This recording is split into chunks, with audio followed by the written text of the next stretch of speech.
All right, welcome, young astronomers. Tonight we're going to continue our exploration on how the universe works. Remember last week we got to the point where the human race had we kind of cracked the code of the solar system. We understood the patterns of it. We could make predictions based on that. Copernicus retaking up Aristarchus's sun-centered model of the solar system. Subsequent measurements of the positions of the planets in our sky by Tycho and Kepler finally taking Tycho's data and figuring out that he could make more precise predictions based on the Copernican model, but with not perfect circles, but with ellipses. He came up with 3 laws of planetary motion that we can still use to this day. That actually, remember, they worked for planets that we discovered after Kepler's time. Uranus and Neptune. Kepler's laws work fine for them. We'll see, at least at the technology at the time. Kepler's laws work for any object that is only under the influence of the sun, gravitational influence of the sun. Although Kepler had no idea about gravity. Of course, he knew about gravity on Earth. He dropped something on his foot, but Kepler did not make the, he thought the solar system was a giant musical instrument. He did not put the connection together of gravity and our solar system. And that's really what we're going to talk about this week, how gravity is the glue for the, and it's not just the solar system, it's the glue to the entire universe. I mean, it's the glue that keeps you stuck on the Earth. If it weren't for gravity, we'd be flung off by the immense speed. Imagine being on a merry-go-round where you couldn't hold on. You could stay on it for a while because of the friction of your feet, but as it got going faster and faster, you get thrown off. We're going hundreds of miles per hour. It's gravity that holds us onto the surface of the Earth. Before we get more into this, are there any questions or comments from anybody about the quiz or the homework or anything?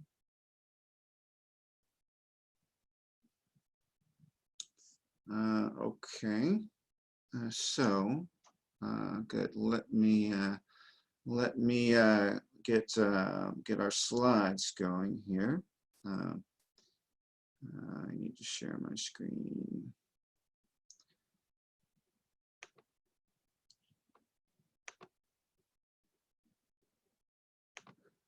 So we I'm gonna do the whole thing. So we're on to chapter 4 in our text, which is about it's about gravity, motion, and energy. We'll talk about energy on Wednesday.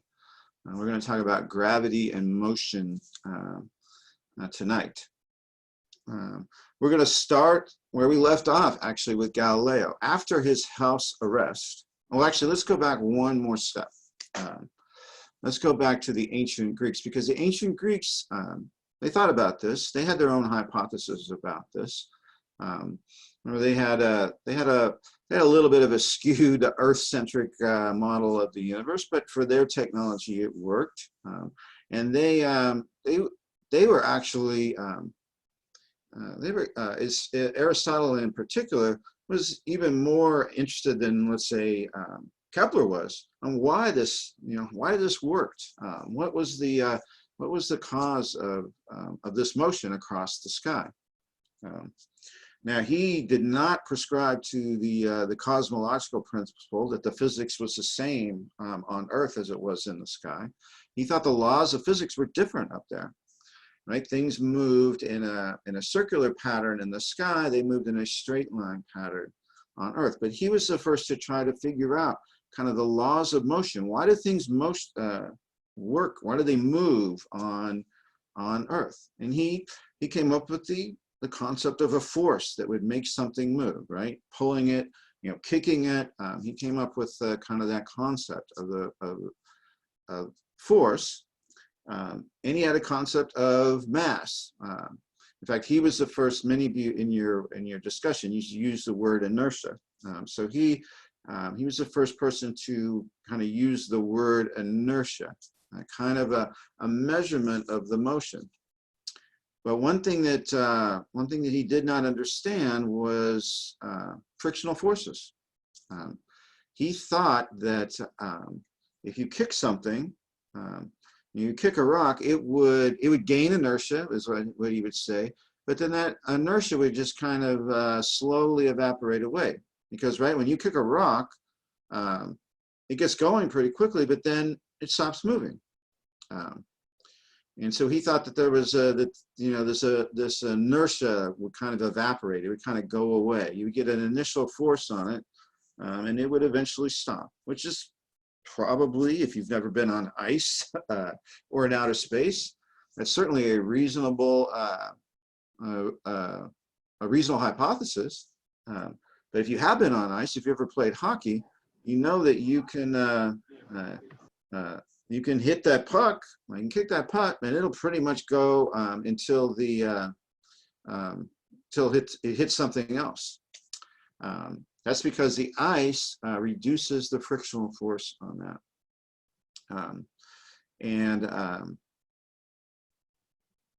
In outer space, I mean, there is still friction on a. You could, if you, the ice does not completely get rid of friction.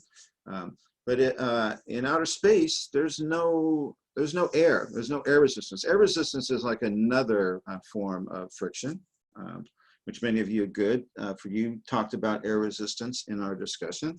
But in outer space, where there's no air molecules, or in the vacuum chamber, on the video that I pointed you to, there's no air resistance. Air resistance and surface resistance are really basically the same thing. They are kind of an electromagnetic interaction. It's the atoms in the air. The air resistance is actually more collisions. The atoms in the air are hitting the object, and so they're kind of slowing it down. The friction is more. It's not really hitting things. Actually, believe it or not, on a microscopic level, things sliding along things are not really touching it. Your feet are actually not really touching the ground. They're kind of suspended, not that you could see, they're kind of suspended around the ground because of the electromagnetic repulsion between the electrons in atoms. These are my models of atoms. This is probably not what you envision an atom from your chemistry class, or even a high school physics class. You think of a tiny little nucleus, and actually we don't draw them that tiny. We draw the protons and the neutrons, and then we have electrons orbiting around them. We're going to learn in a couple chapters that is an oversimplified model. This balloon is actually a better model of the atom, and in fact, the surface of this balloon is what we would call an electron shell or an electron cloud, and not by a bunch of electrons, but a single electron is kind of everywhere at one point. It's actually more of a wave. Again, I'll explain more of this in chapter 5.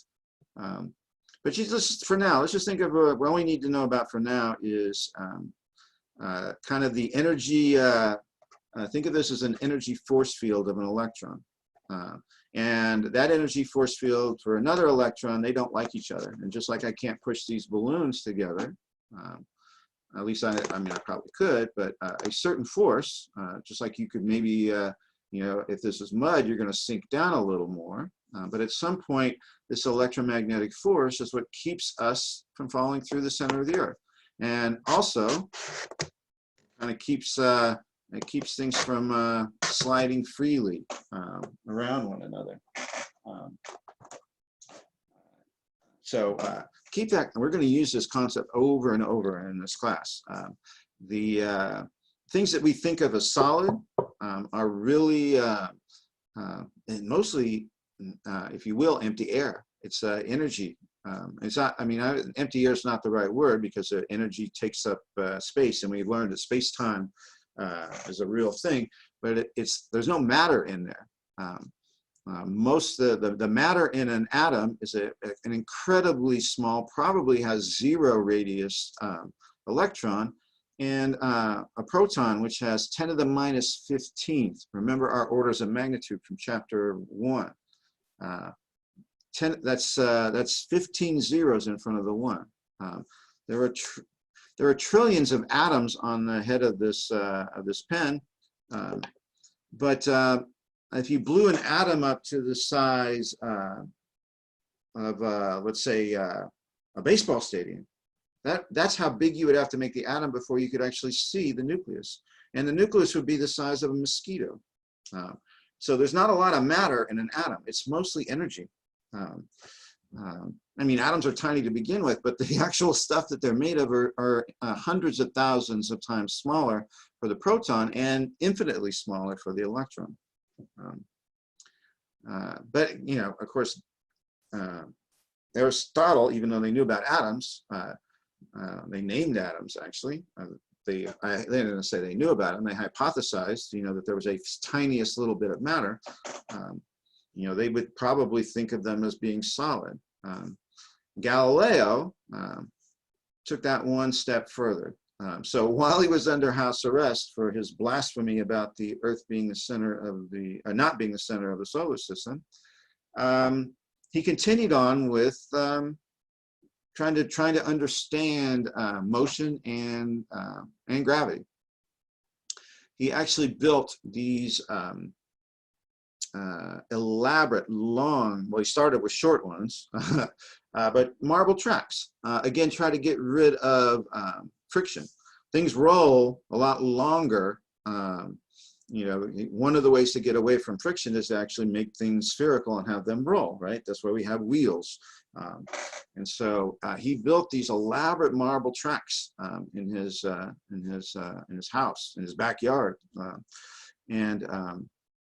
He realized that once he took friction out of the picture, and there's not a lot of air resistance on a rolling ball, once he took that out of the picture, that he would put them on a ramp, which is another way of, right, the things roll down ramps because of gravity. They don't just fall because of gravity. The reason why you roll down a hill is because of gravity. He actually had to use ramps instead of dropping things, although he did, as we saw in our discussion, and as he demonstrated this, supposedly. This may not even have happened. Some historians don't believe this even happened, but it's kind of a, I mean, if it didn't happen, it's a prevailing myth that he demonstrated this by dropping 2 balls off the Leaning Tower of Pisa, and regardless of how massive one of them was compared to the other.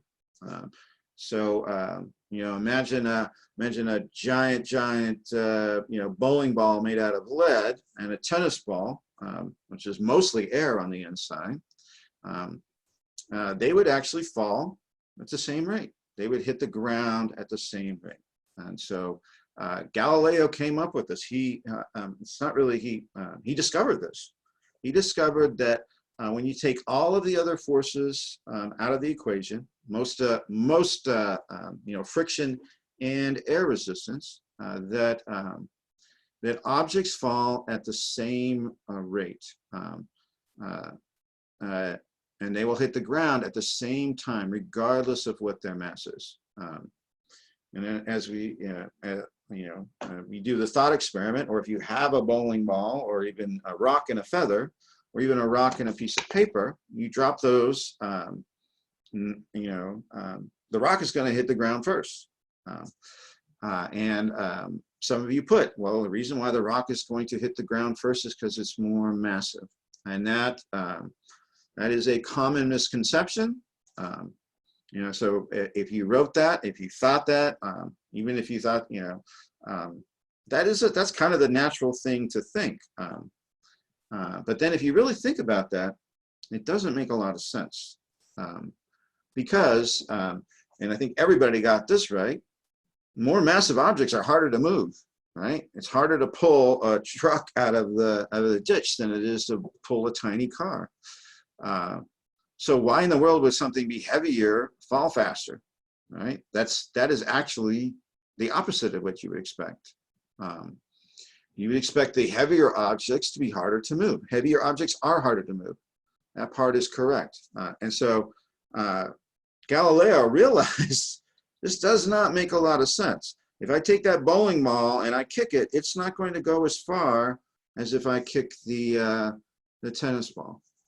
And there were some very good hypotheses on why this is in our discussion, but as of 5:15, none of you had actually got it correct yet. Lots of good hypotheses. One of them was friction. It's harder to move heavier objects on horizontally because you have to fight against ground friction versus just air resistance. Excellent hypothesis, but I put it to you that if you're on some ice, it's still going to be harder to push that dump truck than it is to push the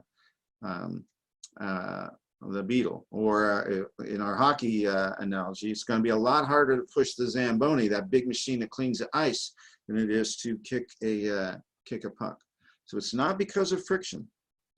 It really is, you know, things that are more massive are harder to move. So why in the world does a bowling ball and a feather drop at the same rate in vacuum? It's not, you get, the air resistance is out of that. It's not that you somehow overcome, you know, because you're going vertically, do that. Some of you said because Newton, you know, they said because Galileo said, that's not really a good explanation. Some of you said that because they're moving at constant velocity. We'll learn that's not true. They actually speed up. Both of them speed up. They speed it. I don't know if you meant constant between the two objects, but they both accelerate. And if you don't know what I mean by acceleration, I'm going to have Isaac Newton explain it to you through me, but we'll talk about that. But Galileo went through his grave with this puzzle. This really is a puzzle. I mean, you know, we kind of go through our understandings, you know, as I've been teaching this, and I don't remember what I thought, but you can imagine that, yes, people think, oh, it's heavier. And then they say, oh, well, they hit the ground because the gravity is the same. But then if you think if the gravity is the same, I'll give you a hint, it's not. If the gravity was the same, if the force was the same, then the bowling ball, because it's more massive, would take longer, right? So it's exactly the opposite of what you first thought. If gravity was, you know, so there's something about that, you know, gravity is it pulls harder on more massive objects. That's the only way this is going to work. And it's actually, we're going to learn, it has to, you know, for them to be exactly hit the ground at the same time, that means that the force of gravity has to depend on the mass, the same way that, and to the same way that moving something depends on the mass. So it has to exactly cancel out. So again, the bowling ball and the feather in a vacuum, or the force of gravity on the bowling ball is stronger than it is on the feather. And it's stronger by exactly the ratio of their two masses. So we're going to learn how, I mean, it was, this was thousands of years after people started thinking about this. And then there was another, Galileo went to his grave, not quite figuring it out. We would need another scientist Sir Isaac Newton to figure this out. The Sir he got, remember that if you're in Britain and you have a big Sir in front of your name, that means you're a knight of the British realm. He was not a knight before this. He was such a great physicist that he became a knight because of that. So he built on Aristotle's work, on Galileo's work, and he discovered, we're going to learn 4 laws of the universe that he discovered, that he came up with. I mean, they're all built on, all laws of physics are built on the people in front of them, but he gets they're named after him because he's the one who finally put all of this stuff together. He's got 3 laws of motion, and he came up with his universal law of gravity, which actually explain pretty much all the physics that you're used to. Explain how you walk, how rockets work, how cars work, why apples fall from the tree, and finally, why the planets orbit the sun. So his laws of motion and gravity can explain all of that. And just to preview to next week, just because I call them laws and just because I teach you them does not mean that they are 100% correct.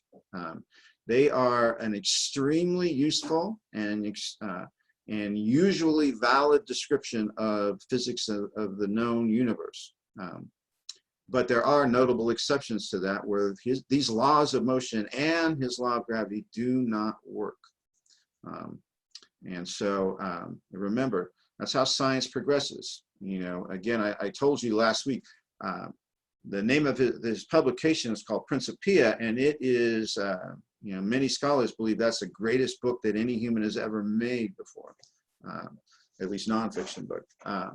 But that even so, we do not, and even though he's a knight and blah, blah, blah. Remember, Galileo wanted to be a rock star. Isaac Newton was the rock star of physics.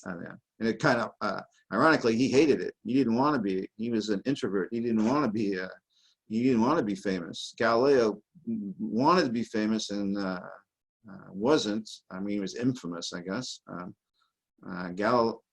Newton didn't, and he got it. So let's talk about how Newton described motion scientifically, how we describe it now scientifically. That's a little bit different than you might be used to. You've heard all of these words before, I assume, but they're a little bit different in science. So speed is basically that's not very very different, right? Speed is how fast an object's moving, right? In your car, or if you're a runner, or in a train, or an airplane, just how fast it's going.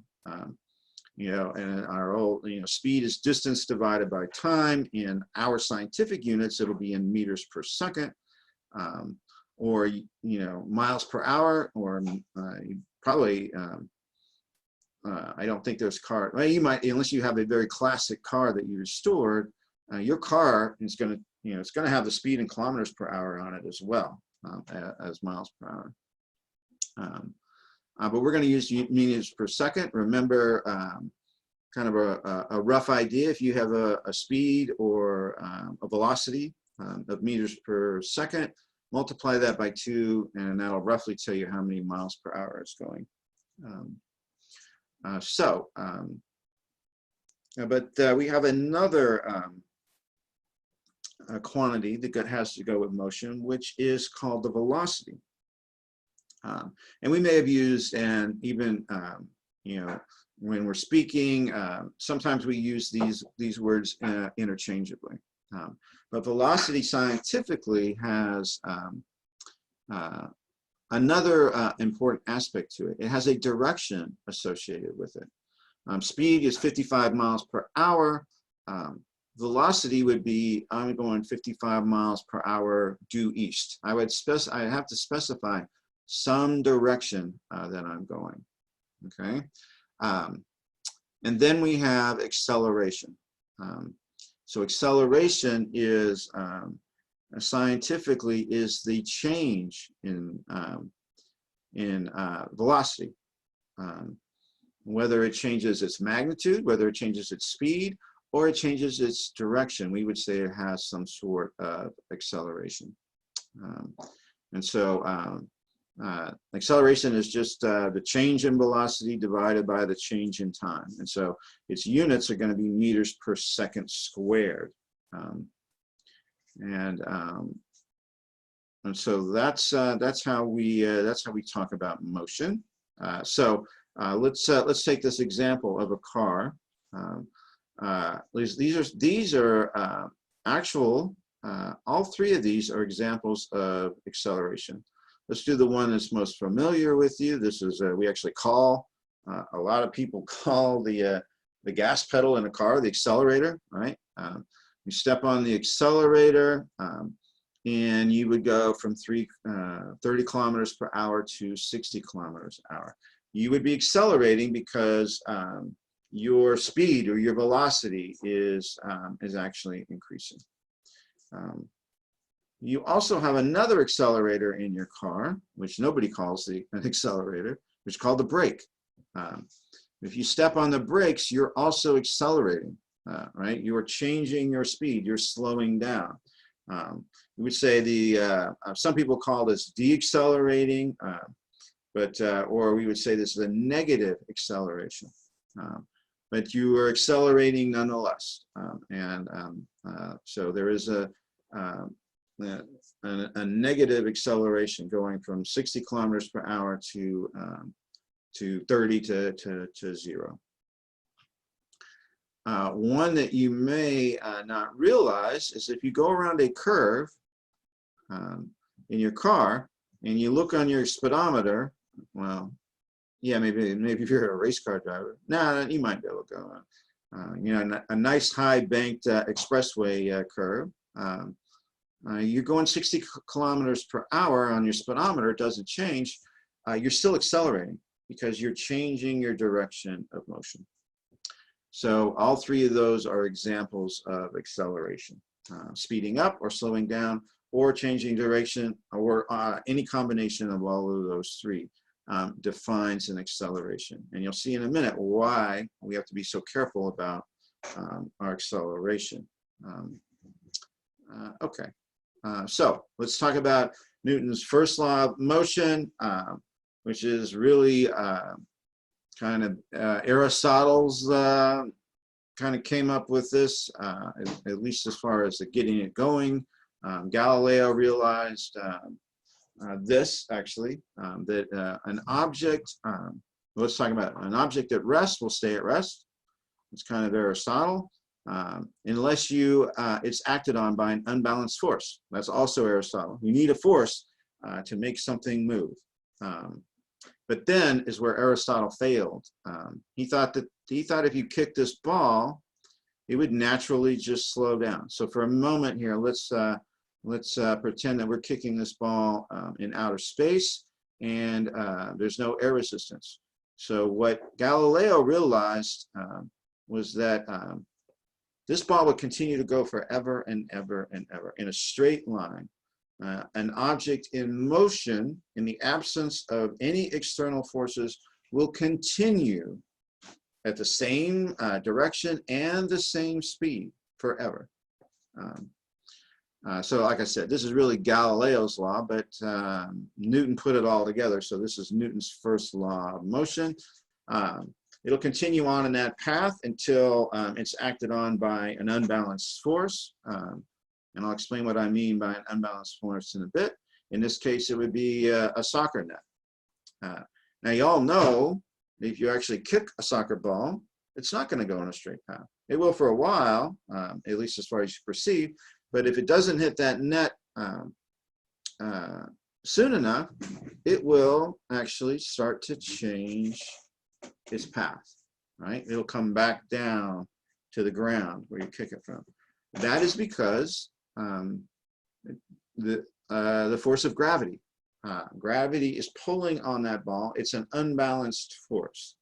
And so it's, there's really, in the horizontal direction, we can use these laws of motion. There's no wind resistance. The ball would actually, it'll keep going. it'll have the same horizontal speed until it hits the ground due to gravity. But gravity is working on it. It's going to change its direction. It's going to change its speed as well. What do I mean by balanced forces? There's always forces on you. There's forces on you right now. If you're sitting down, the force of gravity of the Earth is trying to pull you down towards the center of the Earth. But you're not moving up and down because you are sitting on a chair, or in this case, this book, our astronomy book, is sitting on your desk. It's not moving.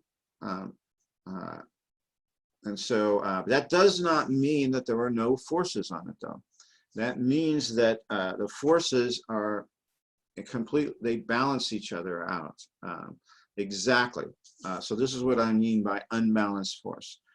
If the forces balance exactly, then we have no motion. And again, that book is not really touching the table. The electrons in its surface are being repelled by the electron force field of the table. If you took a physics class before, this is called the normal force. If you haven't taken a physics class, this is what we call something being solid, right? You can walk on it because that it's an electric force between the atoms, the electrons in the atoms. They repel each other. It turns out, right, it's kind of the squishing of that balloon. They only work as much as they need to. The normal force only works as much as it needs to keep it from getting any closer, and then it kind of stops working. I'm sorry, it doesn't stop. It just doesn't get any stronger, and that would like trying to push the book off of the desk. It'll just kind of look like it's standing on there. It's really hovering microscopically. But in our case, the weight, the force of gravity of that book is equal and opposite to the reaction force, or the normal force of the table. Notice that my units here are N. It's actually the unit of force in scientific units is named after Sir Isaac Newton. It's called the newtons. So actually, you are familiar with another unit of force. You probably don't think of it as a force, but pounds is actually, it's not a measurement of your weight, as we'll learn.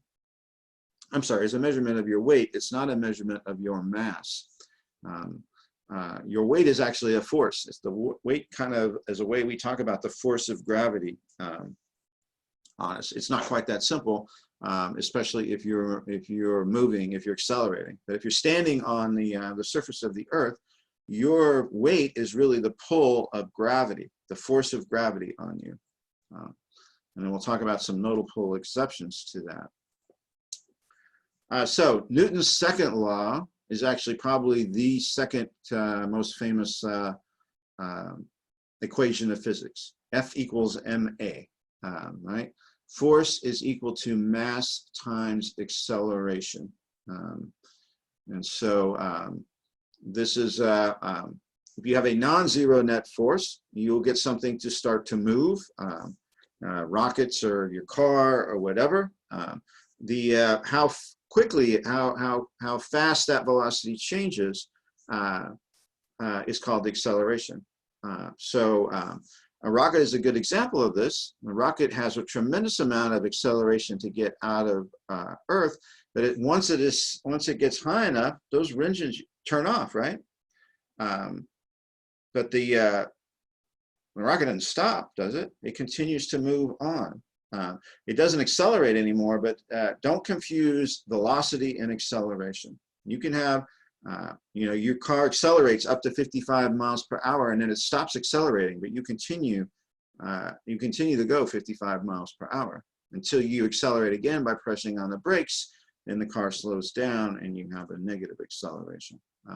Acceleration is a measurement of how quickly the speed or the velocity of an object changes. It's directly proportional to force and acceleration are directly proportional, meaning that there's no squared or 1/r or any kind of weird mathematical dependence. It's kind of what we're used to, these linear proportional, right? It's kind of most of the things we experience are like that, linear dependence, but not everything is like that, as we'll learn. So F equals ma, mass times acceleration. What that means, that's our mathematical form that you will, so here's our second formula on our sheet. You'll have to learn how to do calculations with this. But let's just kind of think about it conceptually in English. Let's take a refrigerator on a rolling platform, a dolly here, and kind of see how what happens if we push on it, right? So if we push on it with let's say half of our strength, it's going to go a certain acceleration. It'll start to accelerate. Now, of course, once it leaves your hands, it's not going to accelerate anymore, but it'll continue to go on with, assuming no friction, it'll continue to roll on at the same speed. But if you push it twice as hard, it'll accelerate twice as much. Okay, so that's because the mass didn't change. So if the mass is constant, you have a linear relationship between force and acceleration, right? So the twice as much twice the force, the twice the acceleration you'll get. Excuse me. But what if you put two refrigerators on the dolly? Now, for if you push it half as for a given push, half as much as you can, it's only going to go half. It's going to accelerate half as much as it would with just one there. So in that case, we're keeping the force constant, but we're increasing the mass by 2. And so the acceleration, mathematically, the acceleration, if solving this algebraically, the acceleration is F divided by m. So the more massive an object is, the less acceleration you'll get for a certain force. Again, from our discussion, it's harder to pull that truck out of the ditch or push it out of the ditch than it is the Volkswagen Beetle. More mass, less acceleration for a given force, greater force, greater accelerations for a given mass. So that's his 2 laws of motion. He has a third law of motion, which you may have heard of. People say this all the time, even when they're not talking about physics. For every action, there is an equal and opposite reaction. It was actually Newton's third law of motion.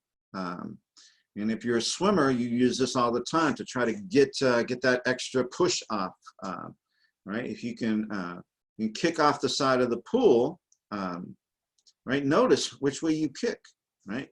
You're actually kicking in the opposite direction that you want to go. Your kick, by Newton's third law, the wall kicks back at you. There's an equal and opposite force on you that kicks back on you and propels you, accelerates you in the opposite direction that you do that.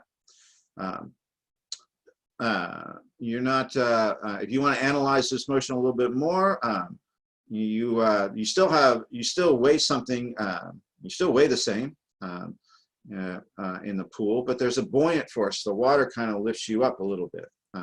So those are equal and opposite. That means you're not accelerating up and down, but you're going to accelerate even before you move your arms. You're going to accelerate because of this push, but it's going to be in the opposite direction of your kick on the wall. If you don't swim, I assume you walk, it's exactly the same thing, right? Only it's kind of, it's not quite so, the geometry is a little bit different. If you being what we call a rigid body, if something's pushing on your foot, your bones and everything. It's going to connect that motion to the rest of your body.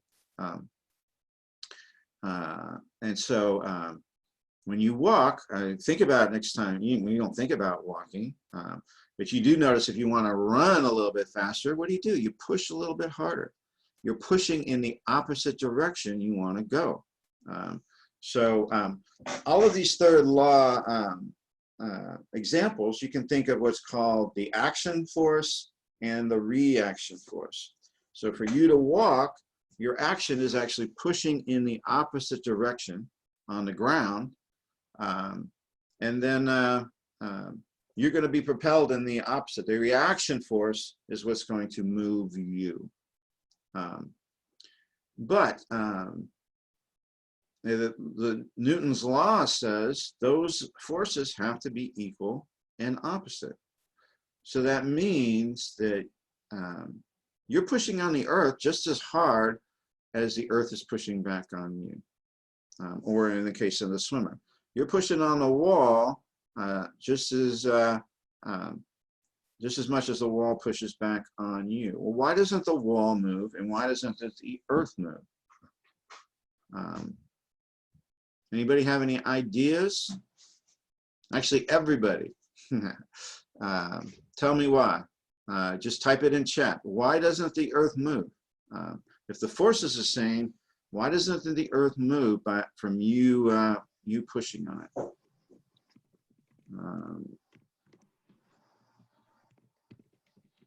Get my chat back up. You got 1. I need 11. There we go.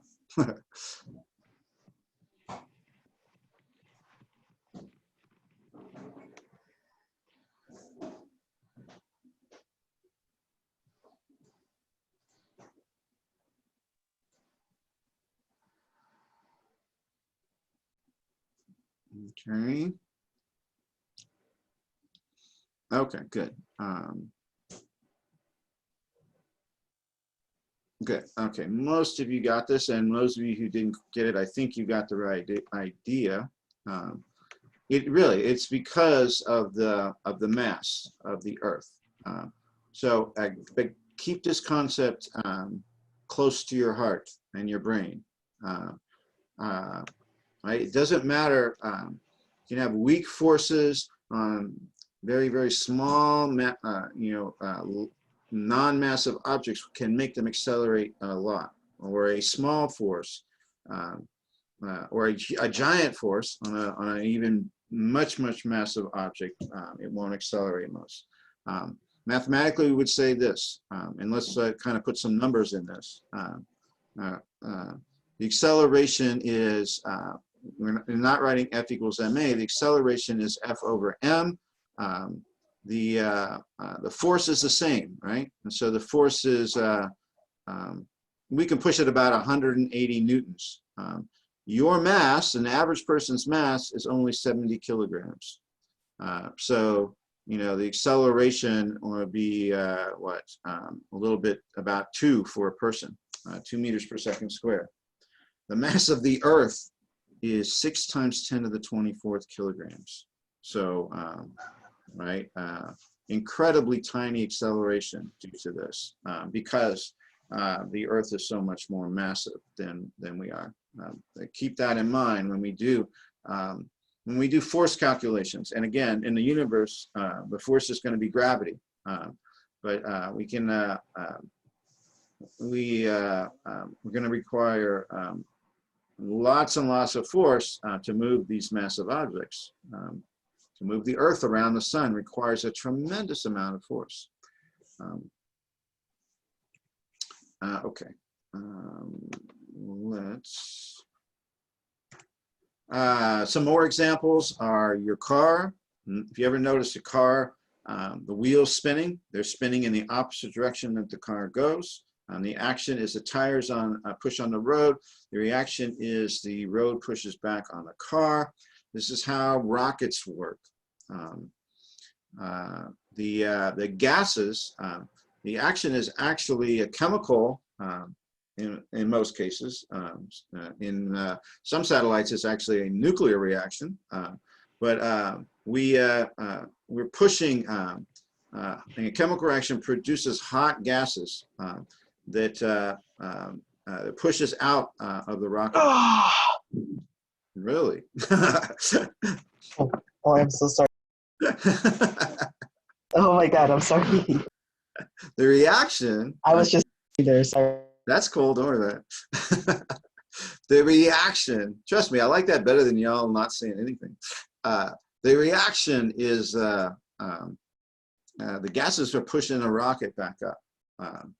This was there's a lot of misunderstanding of this even today on your conspiracy theories about why rockets will not work in outer space because they don't have any gap. There's no air to push against, right? You think of rockets working by somehow like kicking off a pool. Well, if there's no air to kick off of, then a rocket wouldn't work in outer space. Trust me, rockets work in outer space.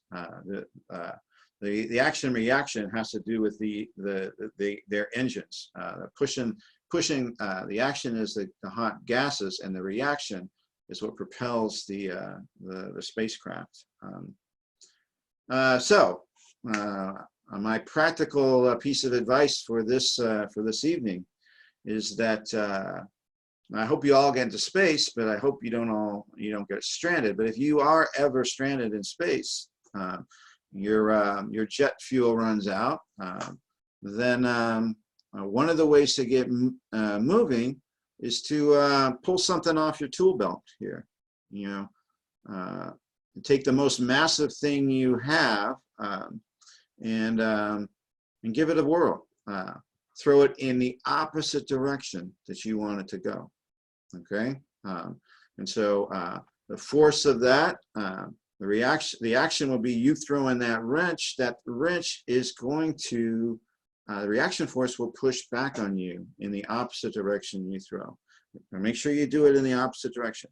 You can swim all you want in outer space. You're not going to go anywhere, because that is when you swim, your hands are pushing against the water. And if you're skydiving, you can't swim in the air. Your hands pushing against the air molecules will get you to move. But there's nothing to push against there. But you can throw something. You might lose your lucky wrench, but you can throw it. Now just make sure you throw it in the opposite direction you want to go.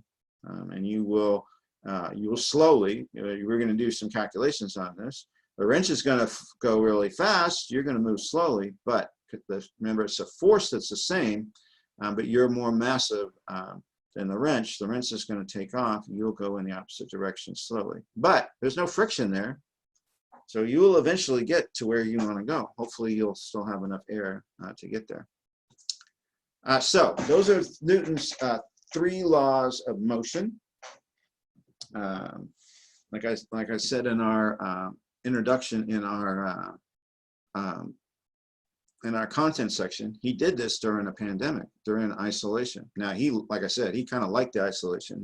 He didn't care, but this is what he did. He developed all of this stuff during I guess it was the bubonic plague. Don't quote me on that. Some pandemic back in this time. So he's got a fourth law, right? His universal law of gravity. Let me stop. Are there any questions so far about his first 3 laws of motion? I do have a quick question. It's more about space, because I was reading in the textbook, because the textbook was saying that the reason that you're floating, astronauts are floating in the International Space Station is because they're in a constant state of free falling. It's orbiting around. So if you were to actually be in space, like if you were to drop somebody in the middle of space, would you be considered free falling? Like, I guess the concept is very broad, but how exactly, like, would you still be floating, or would you be falling down? Okay, you just ruined the second half of my lecture, by the way. I'm just joking. But yes, let me just answer the first part of that. I mean, think about what the word means, free falling. Free falling is not floating, okay? Right, when you, so what we mean, we have to be careful what we mean by space. If you are near a planet, then yes, you will be free falling. You will actually be falling towards that planet, like the astronauts on the ISS. And we'll think about why they're weightless in a minute. But so that's not really floating, all right? Floating and weightlessness kind of seem the same thing, but they're not exactly. If you were really out in the middle of space, like the astronauts were halfway towards the moon, they're effectively far enough between the Earth and the moon that they couldn't feel the gravity. Then they were literally floating. There wasn't enough gravity there. All right, the objects would move them. It's a little bit different on the ISS, and we'll come to that in a bit, okay? All right. But good question. I'm glad, that's cool. So let's talk, before we talk about floating, let's talk, and free fall, let's talk about how Newton came up with his law of gravity. So he developed his laws of motion, and again, he realized now F equals ma, that means that the force of gravity has to have exactly that same mass in it. So he, once he came up with his laws of motion, he realized that the force of gravity had to be proportional to the mass. But the force of gravity is much more complicated than that. That is certainly one of the dependents, but there's actually other dependents that Newton, with the technology of his time, by just dropping objects, even from the top of the Leaning Tower of Pisa. Remember, I mean, Newton didn't have stopwatches. You know how Galileo kept time? He kept time with his heartbeat. That's how he kept time. Now they had clocks in Newton's time, but they didn't have fancy stopwatches in Newton's time. Drop something from even be careful. Have a friend of yours get on top of from the highest they can get safely, and see if you can kind of time how long it takes that object to get down to the surface. It's ridiculously fast, right? And imagine with all of this technology, it was actually hard to do experiments with gravity because objects were moving so fast for the technology of their time. So he couldn't figure out the other dependents. He figured out that gravity had to depend on the mass of the falling object, right? That's the only way that the acceleration could be the same regardless of mass. So he was trying to figure out a way of figuring out the rest of this dependence. Again, probably urban legend. I mean, the urban legend is that the apple fell on his head and he said, "Eureka, I understand gravity." But the more believable story is that he was, and he actually kind of wrote a little bit about this, so it's probably, you know how historians always like to mess with our legends, oh, that really didn't happen, but like the moon landing and things like that. But anyway,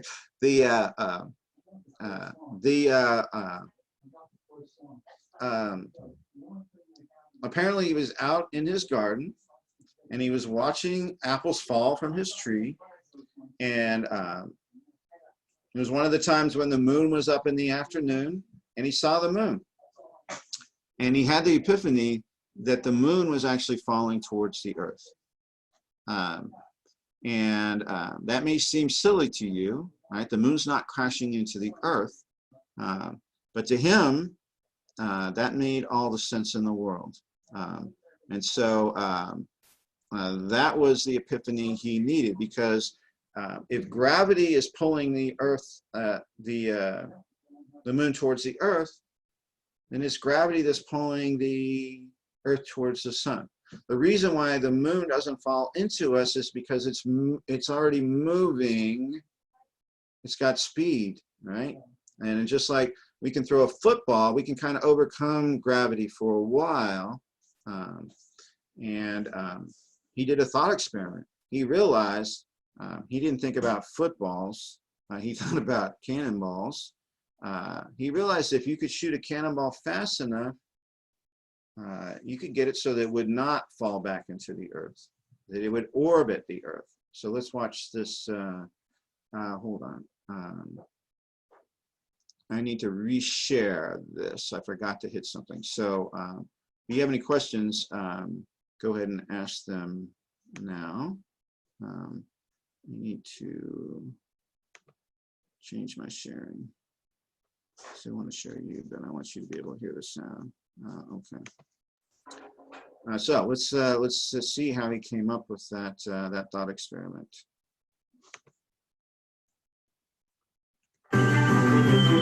To show how gravity works on Earth and in the skies, Newton designed a thought experiment. He imagined firing a cannon from the top of an extremely tall mountain. From his first law of motion, he knew the cannonball would travel in a straight line at a constant speed forever. But gravity pulls the ball downward. If its speed is low, the cannonball hits the earth near the mountain. The higher the speed, the farther away the ball lands. If you throw it faster, it comes farther away. Even faster, farther away. Even faster, it may go 1,000 miles. Even farther, it may actually go almost halfway around the earth and there hit the earth. Newton imagined that if its speed were high enough, the cannonball would travel all the way around the Earth and settle into orbit. The orbit of the cannonball around the Earth was a balancing act between the cannonball's tendency to fly off in a straight line and its being yanked back towards the center of the Earth continuously by the force of gravity. So in Newton's picture of the world, there were two things. The natural tendency of an object to travel in a straight line, which was true on Earth or in space or anywhere, and there was the attraction of gravity, which was true on the surface of the Earth, and it was true up in space. Newton's breakthrough was to see that the moon's orbit around the Earth and a cannonball's motion on Earth were governed by the same law of gravity. So that epiphany gave him data, right? Kepler, and Kepler actually he didn't have to even look at the data, right? He had Kepler's laws of motion, and by seeing how gravity was the cause of that motion, he was able to come up with his universal law of gravity, which is our third equation. I'm gonna stop remembering our numbers of equations from now. The force of gravity is equal to big G. Big G is what's called the gravitational constant. It is a constant. It is a universal constant. No matter where you are, this is kind of like the strength of gravity. No matter where you are in the universe, the strength of gravity, not your weight, not the force, but the strength of gravity, the gravitational constant, if you will, is the same. And it's actually ridiculously tiny, right? There is, Newton's law says that there is a gravitational attraction between any two massive objects. That again, depends on the mass of one of them. That's the mass of the bowling ball or the feather, right? We have to have that in there. It also turns out the mass of whatever is pulling on it, the Earth, for instance, for them dropping, they both feel the same force from the Earth, divided by the distance between the centers of the objects squared. So you can see for the force of gravity on a bowling ball is stronger than the force of gravity on a feather. We'll talk about why they accelerate, why they hit the ground at the same time in a second here. It's between any two massive objects. Actually, the bowling ball and the feather are attracted to one another. But the gravitational constant is so tiny, right? 10 to the minus 11, that you don't feel that. If there's somebody in the room with you right now, you are gravitationally attracted to them.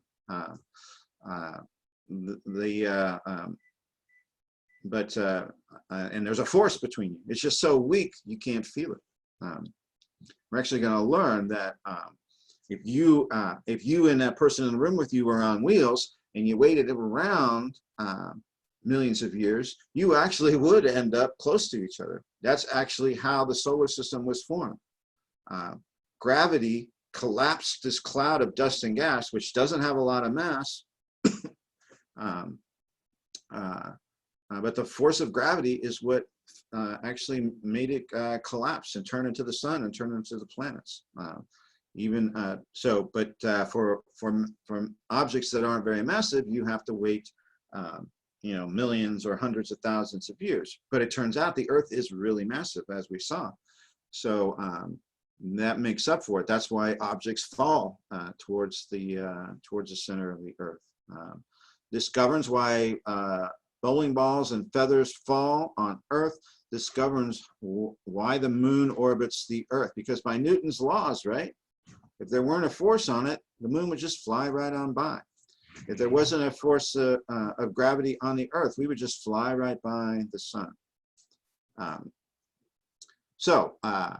Now we can put Galileo and Newton together, and we can see numerically even the acceleration of an object close to the center of the Earth. So let's do the math here. Let's consider one of the balls that he dropped. The force on that is going to be this is Newton's gravitational universal law of gravity. It's going to be g times the mass of the Earth times the mass of the ball divided by the radius of the Earth squared. Even the Leaning Tower of Pisa, as tall as it is, it's not really that tall. But compared to the size of the Earth, even the tallest buildings on the Earth aren't that, they're tiny compared to the radius of the Earth. So we can basically, for objects in our atmosphere, just consider the distance between the objects as being the radius of the Earth. Maybe you don't know that, but even the atmosphere is tiny compared to the radius of the Earth. Right, if we drew a picture of the Earth compared to its radius here, I think we haven't done that yet.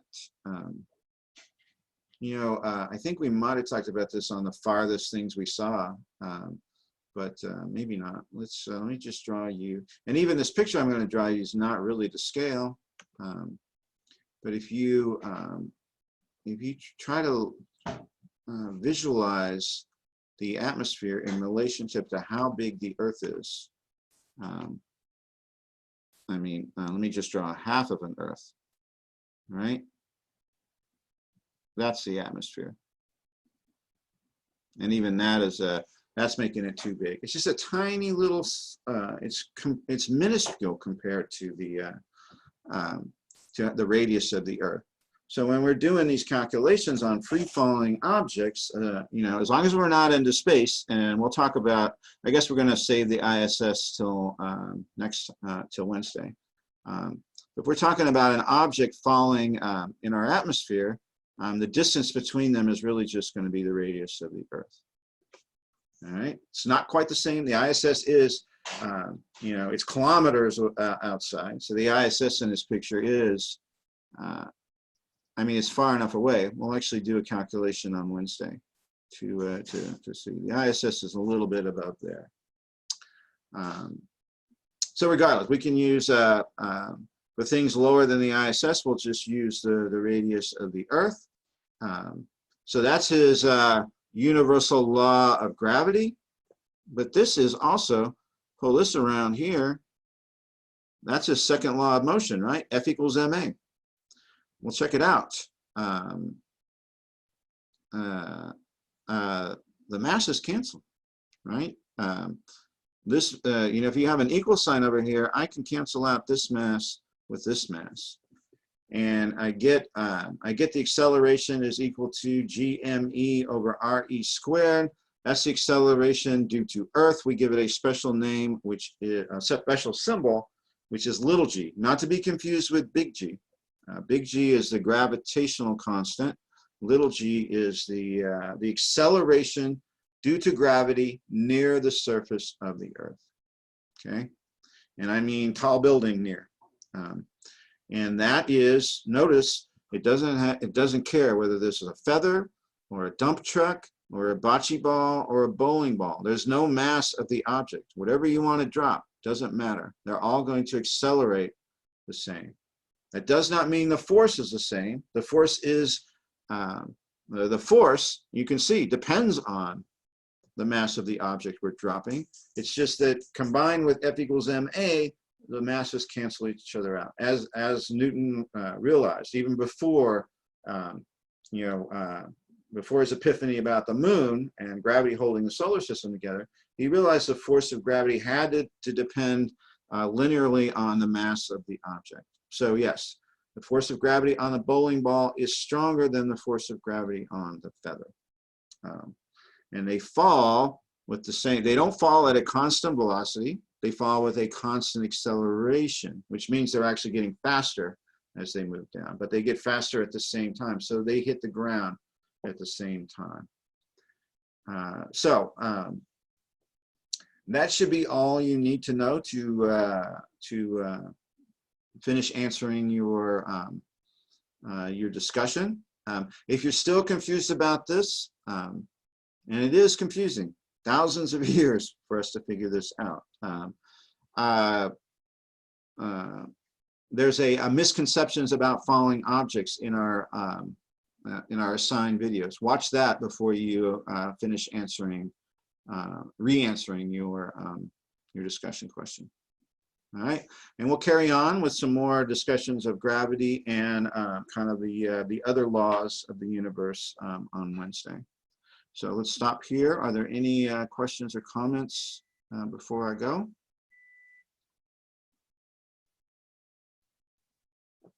I don't see any. All right, everybody. Then keep up the great work, and I'll see you on Wednesday. The only thing you have to do before Wednesday is re-answer discussion question. Oh, and also, I forgot to put this on there. I don't know. Go ahead and do your first post to the alien life forum. That won't be due till Friday at midnight, but go ahead and start thinking about that. Again, the first post is just what you believe. So, if you're already in quick question whenever you get a chance. Yeah, sure. Go ahead. What was the name of the application that you had recommended for the astronomical journal, like to do the visualizations? Well, like I said, there's tons of them, but the one I use is Skyview. SKYVIEW. Okay, thank you. You're welcome. Okay. Any other questions or comments? All right, everybody, be safe. Thanks for coming tonight, and I will talk to you on Wednesday evening.